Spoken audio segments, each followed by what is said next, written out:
masih bisa bincang-bincang bersama ya lewat telekonsultasi ini. Baik, terima kasih dokter. Baik, kita akan memasuki acaranya dok ya. Kita akan menyimak paparan dokter tentang apa itu nutrisi dalam kehamilan. Kalau dari dokter apa sih dok yang perlu dipenuhi selama kehamilan, nutrisi apa aja sih dok?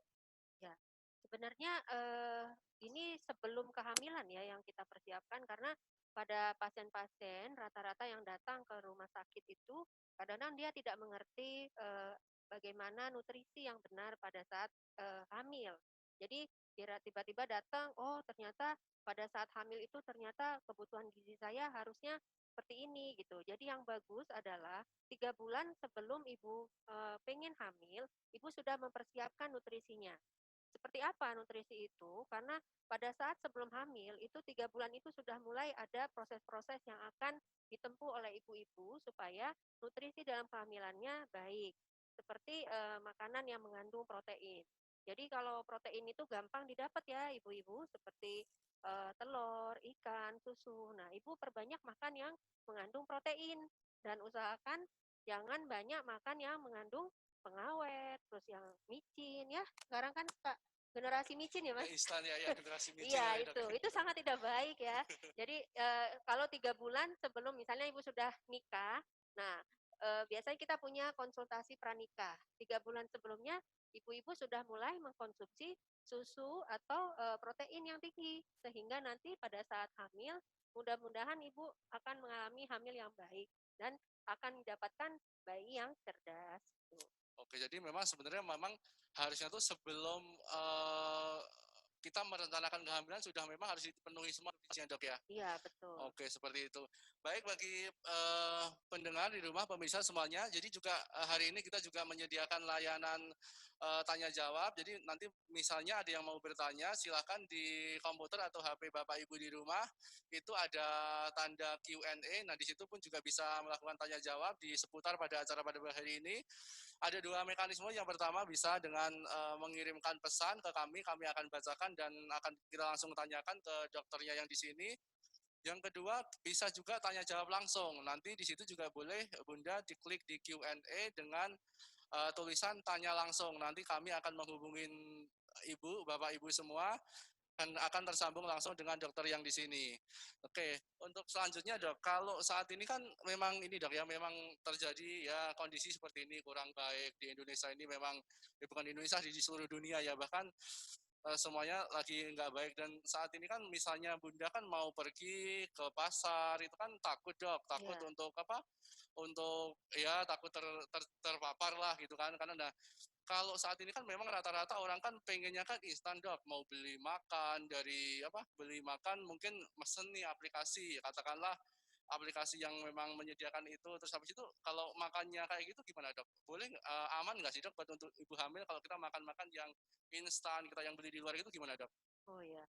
Jadi sebenarnya sih intinya kalau memang waktu ibu dan kondisi ibu pada saat di rumah itu tidak memungkinkan untuk memasak, ya boleh sih sebenarnya mesen. Tapi yang ibu pesan sebaiknya yang banyak mengandung protein kan di situ ada ya menu-menunya yang bagus. Kemudian usahakan penjualnya itu tidak memakai MSG karena kita tahu bahwa MSG itu memang tidak baik terutama untuk otak janinnya nanti ya. Dan usahakan juga jangan terlalu banyak yang eh, mengandung karbohidrat. Kan ibu-ibu hobinya makannya yang karbohidrat tuh tepung seperti bakso, cilok. Nah, itu kan terus itu pasti diikuti dengan bumbu-bumbu yang MSG tadi gitu. Jadi memang lebih aman kalau ibu masak sendiri di rumah. Walaupun kadang-kadang emang susah dapetin bahannya, tapi saat ini kayaknya di Karawang kalau ke pasar masih bisa ya. Walaupun ibu Bisa. harus pakai masker atau nitip bisa. Nah, jadi usahakan makan makanan ibu yang bergizi itu ya yang banyak proteinnya. Usahakan jangan banyak mengandung pengawet, pewarna, dan pemanis buatan. Gitu. Jadi memang mungkin sesekali boleh dok ya, cuma Boleh jangan ya. sering-sering dok ya, Iya, gitu. betul. Oke deh. Ini berkaitan dengan nutrisi, ini kan ada yang nanya dok, kalau biasanya kan kalau untuk orang awam nutrisi ini ya diingatkan makanan lah, karena kalau makanan itu pasti kalau orang banyak makan kan mungkin ya kita tahu mungkin beratnya lebih banyak. Nah, kalau sebenarnya kalau orang hamil itu berapa sih di area berapa sih kenaikan berat badan yang normal itu, Dok?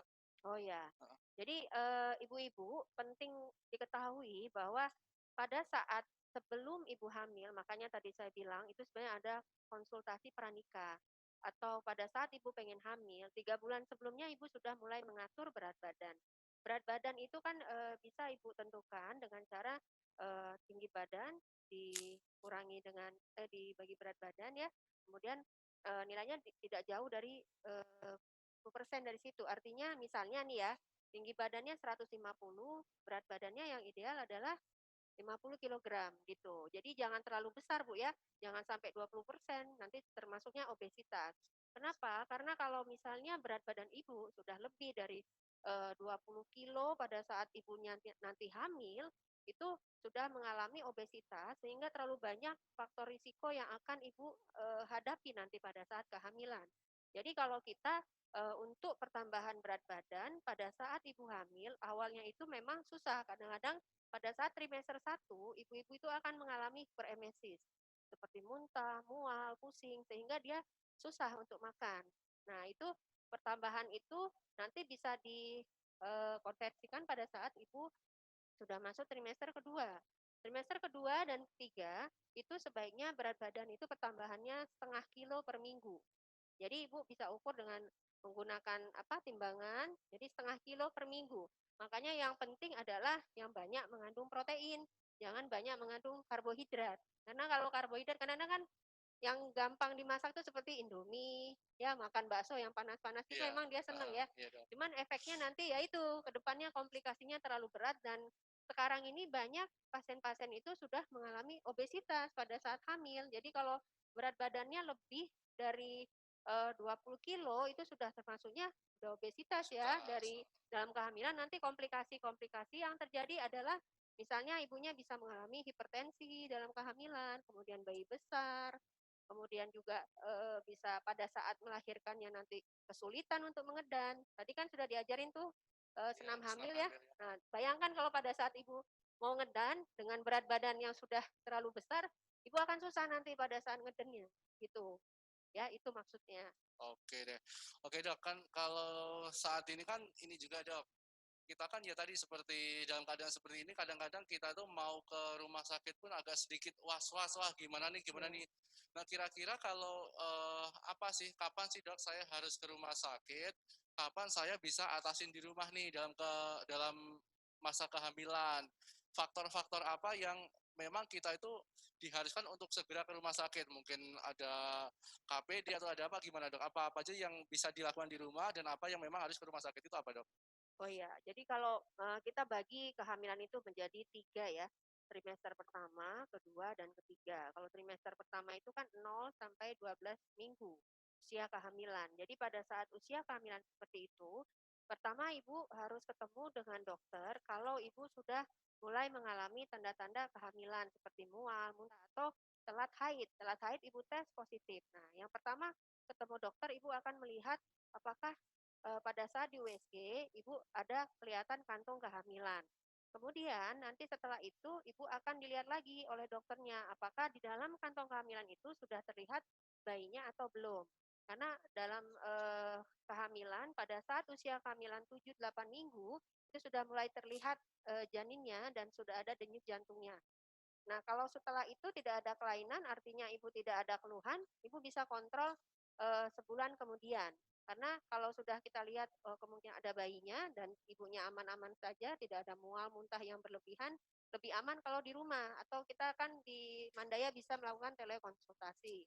Nah, nanti pada saat trimester kedua, itu kan di atas usia 13 sampai 27, 28 minggu, itu ibu kalau tidak ada keluhan sebenarnya sekali aja bisa konsultasi ke dokter atau misalnya ada keluhan yang lain misalnya ya kalau misalnya ketuban pecah atau ibunya kepalanya pusing sekali tekanan darah naik itu harus ke UGD. Tapi kalau tidak ada kelainan ibu sudah dilihat bayinya aman-aman saja itu tidak perlu ke dokter kandungan ke poli rawat jalan. Nah, kemudian pada saat usia kehamilan di trimester ketiga 28 sampai 36 minggu itu ibu kalau tidak ada keluhan juga, sebenarnya sekali aja, sekali, kemudian dilihat, oh ini bagus, letak plasentanya juga tidak menghalangi, tidak ada perdarahan, ibunya tidak ada keluar darah, tidak ada keluar air-air, itu lebih aman kalau di rumah. Kecuali kalau sudah ada keluhan, seperti mules atau keluar air-air, kemudian kepala pusing, itu bisa langsung ke UGD. Gitu. Sebaiknya sih seperti itu ya. Kayak gitu dok Karena ya. memang berisiko, apalagi ibu hamil. Ibu hamil Benar. itu dalam kondisi daya tahan tubuhnya lebih rendah dibanding yang normal. Jadi dia harus selalu sehat selama 9 bulan. Nah, bagaimana sehat itu? Sehat itu sangat ditunjang oleh nutrisi tadi. Makanya ibu di rumah jangan keluar rumah biar nggak dikit-dikit batuk, pilek, karena itu lingkaran ya. Kalau di rumah sudah ada yang batuk, nanti kena lagi bapaknya, anaknya gitu. Ya, Jadi udah luar biasa saat ini pun ya memang saat ini terjadi saat-saat dimana kita mau batuk aja susah dok ya. ya. kita Pada saling mencurigai ya.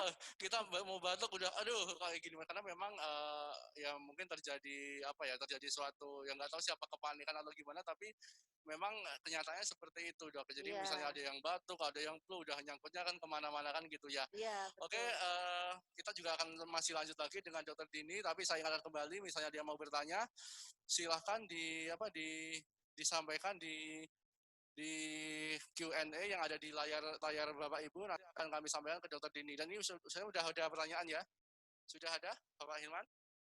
Baik, kami akan tunggu sebentar pertanyaannya. Oke.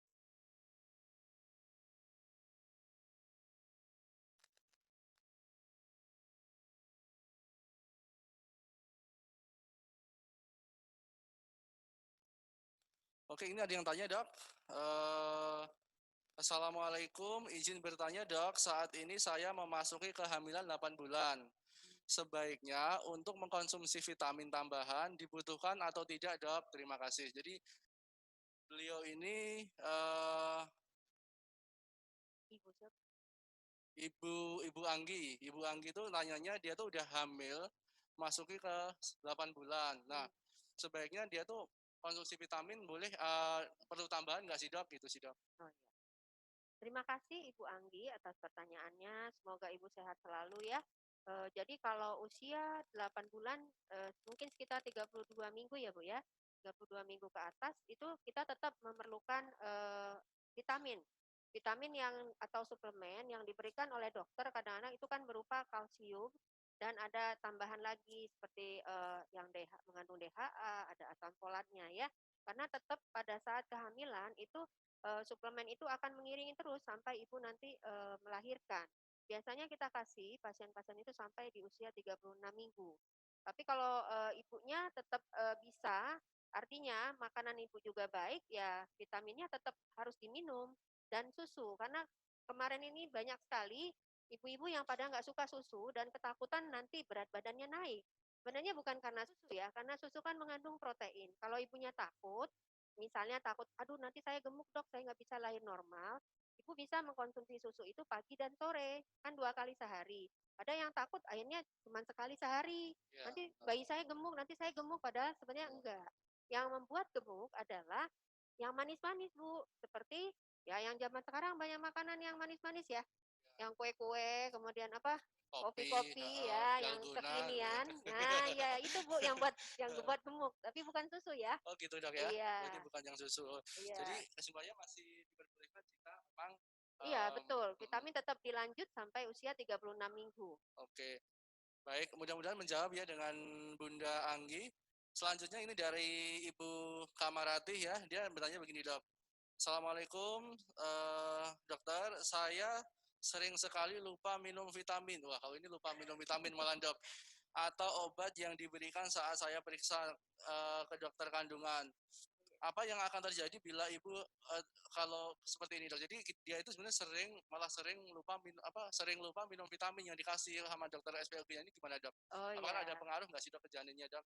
iya iya. Waalaikumsalam, Bunda Kamarati ya. Ya, Iya, jadi sebenarnya sih kalau dari niat kita pengen, oh saya pengen anak saya nantinya cerdas, anak saya pengen sesuai usia kehamilan dengan berat badannya, sesuai nanti pertumbuhannya, sesuai dengan yang ibu inginkan, ya ibu harus niat.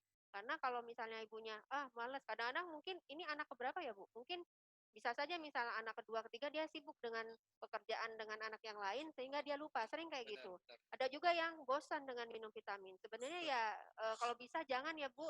Jadi usahakan tetap Ibu, "Oh ya, saya harus minum vitamin." Karena Ibu tidak tahu apa yang Ibu makan selama ini itu sesuai nggak dengan ukuran yang sudah ditentukan. Misalnya, apakah benar nih kalau ukuran untuk takaran nasi harus sekian, itu cukup nggak ya vitaminnya, atau cukup nggak ya untuk bayi saya gitu. Apakah harus saya timbang setiap saya makan, jeruk ini berapa gram isinya, cukup nggak vitamin C-nya? Nah itu, jadi makanya dibuat suplemen atau vitamin untuk ibu hamil untuk eh, bukan menjamin, artinya kita ingin ibu itu hamil itu sehat selama kehamilannya. Jadi pengennya ibunya sehat, bayinya juga sehat dan cerdas pada saat nanti sudah dilahirkan. Pengennya seperti Oke. itu. Jadi ibu harus rajin minum suplemen karena kan mahal ya Bu. Mungkin ibu Iya. dapat vitamin itu gratis karena suaminya kerja di perusahaan. Nah, orang lain harus beli loh Bu. Makanya ibu ingat, oh iya ya, saya beruntung, alhamdulillah ini gratis dari dikasih sama ini ya Dari perusahaan. perusahaan Jadi gitu ya. harus diminum Bu, biar bayinya sehat ya. Kalau perlu pakai alarm dok ya. Oh Iya, jam segini saya harus minum vitamin ini, jadi pakai iya alarm setiap hari betul. diingetin gitu ya. Iya. Oke deh, ada satu lagi ini Ibu Putri, ini juga termasuk hobi juga dok. Jadi sebelum hamil itu saya suka sekali makan durian dan Oh, minum kopi. iya. Nah, kalau pas hamil gimana dok? Apakah itu masih diperbolehkan atau gimana sih dok? Atau kalau makan durian itu sebenarnya kan makan durian kan banyak mengandung Panas katanya panas ya. kan ya. Nah itu Iya, gimana dok iya. secara medisnya dok? Oke. Bunda Rati mungkin saya Ibu belum tahu. Putri ini dok. Oh, Bu Ah, Putri ya. iya. Ibu Putri nggak tahu saya usia kehamilannya berapa. Jadi Baik. Nah, yang berisiko itu memang pada saat usia kehamilan di trimester 1 dan 2. Tapi kalau Ibu Bunda pengen makan duren, sebenarnya boleh-boleh saja, cuman cuman satu biji bukan satu porsi. buah. Boleh pengen nanas juga boleh satu potong tapi jangan satu buah. Karena kalau terlalu banyak mengandung gas kan, kalau durian itu kan ada sedikit alkohol dan gasnya, sehingga kadang-kadang kalau terlalu banyak nanti ibunya suka kembung dan lama-lama ibunya agak pusing, apalagi yang punya kolesterol. Kadang-kadang kan pasien yang hamil tidak diperiksa kolesterolnya, taunya kolesterolnya naik, ujungnya nanti tekanan darah tinggi. Maksudnya seperti itu sih, Bunda. Jadi Bunda boleh mengkonsumsi durian asal ada takarannya. Satu di misalnya 1 bulan sekali. Kalau pada saat usia trimesternya di bawah 12 minggu ya. Tapi ya kalau pengen banget ya icip-icip aja, jangan satu buah dihabisin gitu maksudnya. Oke deh. Ya, kalau kopi boleh, kopi juga boleh, tapi jangan terlalu sering. Jangan tiap hari, misalnya 3 gelas, 4 gelas sehari ya itu sama kayak laki-laki ya, Ya, guru ya. benar itu buruh dok bisa pagi Iya, siang malam habis makan minum iya betul. kopi. Mendingan ibu minum susu Bu, itu lebih Oke, sehat. iya sip. Oke, Oke deh, jadi gitu ya mudah-mudahan menjawab Ibu tadi yang pertama Ibu Kamarati dan juga Ibu Putri. Jadi sebenarnya boleh untuk melanjutkan hobimu boleh, cuman memang hati-hati dan porsinya dikurangin. Mungkin gitu sih dok ya. iya. Dan juga boleh bagi Bunda atau Bapak Ibu yang di rumah boleh kalau ada yang mau bertanya silahkan tekan tombol Q&A yang ada di layar laptop ataupun HP Anda. Sudah ada juga kita bisa langsung tanya, kita bisa langsung tanya jawab. Nanti kita akan telepon Bunda, Bunda cuman bisa ini aja message ke kita di Q&A kita, bilang tanya langsung, nanti kami akan hubungin Bunda. Jadi bisa langsung konsultasi sama dokternya ya. Oke deh, sekarang gini Bunda, kalau sekarang gini dokter, Iya, saya juga seorang bunda. iya benar sih dokter juga Iya, seorang Bunda ya. iya, Jadi saya nggak salah ya dok ya. iya, Gini dok, kalau gini sih, ini kan orang-orang awam nih, tadi nitip pertanyaan ke saya tuh gini, sebenarnya kalau orang ngidam itu secara medis ada nggak sih dok? Soalnya gini, ada tetangga saya tuh dia tuh ngidam, terus karena gara-gara memang nggak bisa bepergian jauh, dia tuh nggak bisa ini, nggak bisa mencukupi apa yang dia inginkan gitu dok. Jadi sebenarnya dia tuh ngidam sesuatu, dia tuh harus pergi dan harus keluar kota. Keluar kota saat ini kan lagi nggak bisa dok, oh iya, dibatasin kan. Nah itu hmm. sebenarnya kalau ngidam itu ngaruh nggak sih? Kalau orang-orang kan ngomongnya orang ngidam nanti nggak keturutan, katakanlah mama kayak ngiler Iya, gitu, itu iya, sebenarnya iya, ngaruh nggak sih dok? oh Orang iya, ngidam tuh iya, gimana sih dok? iya, sebenarnya sih tidak ada ya istilah, ya kalau ngidam itu yang lebih banyak itu pada saat ibu-ibu yang sedang lagi hamil, kemudian dianya misalnya hiperemesis atau mual, muntah berlebihan. Jadi, aduh enaknya makan ini, makan ini. Kalau ngidam misalnya pengen rumah, pengen berlian mungkin lain ya. Atau pengen ke Eropa pada Iya. saat COVID. Sama aja Bu, ngapain Heeh, Ibu ke Eropa, di heeh. sana juga seperti itu ya. Jadi sebenarnya tidak ada hubungan, itu cuman karena psikisnya aja. Ada rasa pengen sesuatu yang sangat banget. Tadi pada saat hamil nanti kalau saya nggak dipenuhi nanti anak saya ngeces atau misalnya ngiler, sebenarnya sih enggak. Oh gitu Iya, ya. kembali lagi aja ke ibu, ibu harus sabar. Oh ya ya, kan saya lagi keadaan hamil, harus sabar, harus ikhlas, tawakal. Oh ya udah nanti sabar aja. Kalau ke makanan sih nggak apa-apa, tapi kalau misalnya yang jauh-jauh, jalan jauh, saat ini ya sabar dulu gitu. Gitu ya. Iya.